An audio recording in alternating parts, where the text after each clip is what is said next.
আসাদ ভাই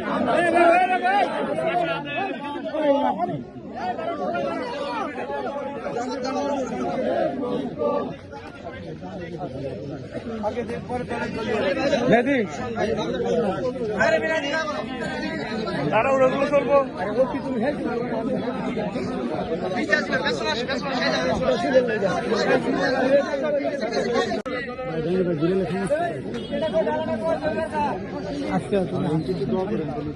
হাত সামনে নেই না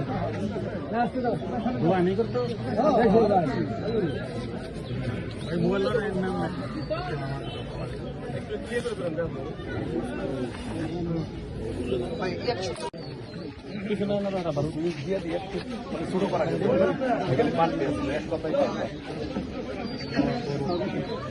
স্যার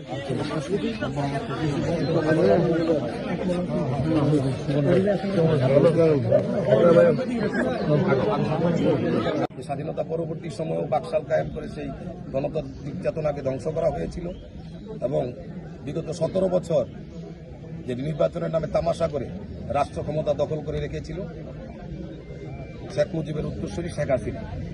24-এর গণ অভ্যুত্থানে এসে মানুষের যে গণতান্ত্রিক চেতনা, সেই চেতনা বাস্তবায়নের লক্ষ্যেই ছাত্র শ্রমিক জনতা জীবন দিয়ে আবারও বাংলাদেশে একটি গণতান্ত্রিক এবং বৈষম্যহীন ন্যায় বিচারের একটি বাংলাদেশ প্রতিষ্ঠার লক্ষ্যে তারা জীবন দিয়ে এই দেশের মানুষকে আবার নতুন একটি স্বপ্নের সম্ভাবনার দুয়ার খুলে দিয়েছে।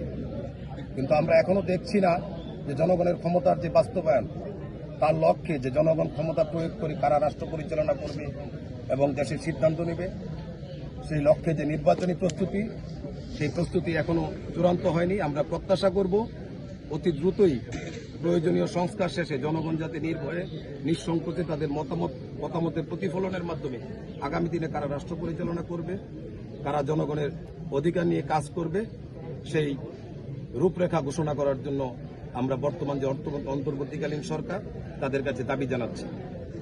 কারণ যখন জনগণের ক্ষমতায়ন নিশ্চিত হবে, তখনই 24-এর গণ অভ্যুত্থানে যারা শহীদ হয়েছেন তাদের আত্মাহুতি সার্থক হবে। পাশাপাশি শহীদ আসাদ 69-এ যে চেতনা বা যে লক্ষ্য নিয়ে জীবন দিয়ে গেছেন, সেটাও সার্থকতায় পরিণত হবে।